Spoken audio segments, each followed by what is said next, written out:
Hi friends, நம்பிக்கையை உருவாக்கக்கூடிய 3 சக்தி வாய்ந்த ரகசியங்கள் என்னன்றது தான் இன்றைக்கி பார்க்க போகிறோம். நம்பிக்கைன்றது ஒரு வார்த்தை தான், ஆனால் உங்கள் வாழ்க்கையை மாற்றக்கூடிய சக்தி வாய்ந்த ஒரு வார்த்தை. எல்லாருக்குமே இங்கே கனவுன்றது இருக்குது, எல்லாருக்குமே திறமைகளும் இருக்குது. ஆனால் நம்பிக்கை இல்லைன்னா அந்த கனவு நடக்கவே நடக்காது. இன்றைக்கி உங்கள் நம்பிக்கையை ஒரு மலையாக மாற்றக்கூடிய 3 சக்தி வாய்ந்த ரகசியங்களை உங்கள் கூட ஷேர் பண்ண போகிறேன்.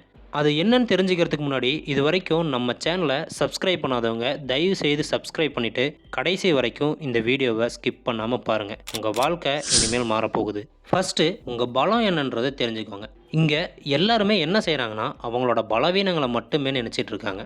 என்னால் இதை செய்ய முடியாது, நான் இதுக்கு தகுதியானவன் கிடையாது அப்படின்னு நினைக்கிறது தான் அவங்க பலங்களை கொன்றும். ஆனால் ஒரு நிமிஷம் நினச்சி பாருங்கள், உங்கள் பலம் என்ன, உங்கள் திறமை என்னன்னு.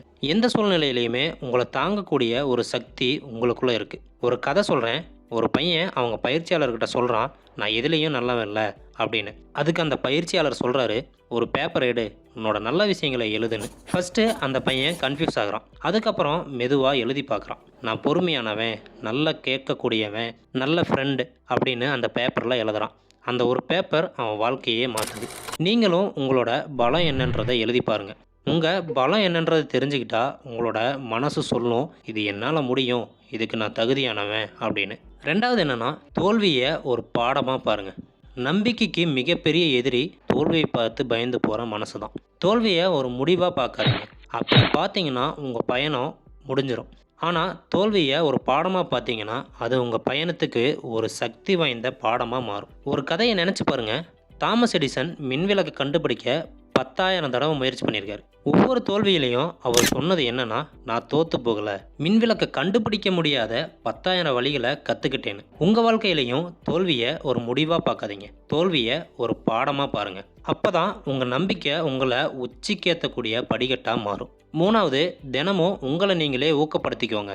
நம்பிக்கைன்றது ஒரு விதை. டெய்லியும் நாம் நம்பிக்கையோட அந்த விதைக்கு தண்ணி ஊற்றினோம்னா அது ஒரு பெரிய மரமாக வளரும். தினமும் காலையில் உங்களை நீங்களே ஊக்கப்படுத்துங்க. என்னால் முடியும், நான் சக்தி வாய்ந்தவன், இன்னைக்கு என்னுடைய நாள் அப்படின்னு உங்கள் மனசுக்கு சொல்லுங்கள். உங்கள் மனசு சொல்கிறது தான் உங்கள் வாழ்க்கை. உங்களை நீங்களே தட்டி கொடுக்க ஸ்டார்ட் பண்ணும்போது உங்கள் வாழ்க்கையில் நிறைய விஷயங்கள் மாறும். அதுக்கு ஒரு பயிற்சி சொல்கிறேன். காலையில் எந்திரிச்சதுமே உங்கள் கண்ணாடியை பார்த்து சொல்லுங்கள், என்னால் முடியும், நான் சக்தி வாய்ந்தவன், இன்றைக்கி என்னுடைய நாள் அப்படின்னு. தினமும் இதை செஞ்சீங்கன்னா உங்கள் மனசு மாறும், உங்களோட நம்பிக்கை ஒரு மலையாக வளர ஆரம்பிக்கும். நம்பிக்கைன்றது உங்களுக்குள்ளே இருக்கக்கூடிய ஒரு தீ. அந்த தீயை தினமும் வளர்த்துக்கிட்டே போங்க. உங்கள் பலம் என்னன்றதை தெரிஞ்சுக்கோங்க. தோல்வியை ஒரு பாடமாக பாருங்கள். தினமும் உங்களை நீங்களே ஊக்கப்படுத்துங்க. இந்த 3 விஷயமும் உங்கள் வாழ்க்கையில் கடைப்பிடிச்சிங்கன்னா உங்கள் நம்பிக்கை வளர்ந்துக்கிட்டே போகும். இன்றைக்கே ஸ்டார்ட் பண்ணுங்கள். உங்கள் கனவு உங்களை எதிர்பார்த்து வெயிட் பண்ணிகிட்ருக்கு. இந்த வீடியோ உங்களை ஊக்கப்படுத்தியிருந்தால் நம்ம சேனலை சப்ஸ்கிரைப் பண்ணிவிட்டு உங்கள் ஃப்ரெண்ட்ஸுக்கு ஷேர் பண்ணுங்கள். உங்கள் வெற்றிக்காக வெயிட் பண்ணிகிட்ருக்கேன்.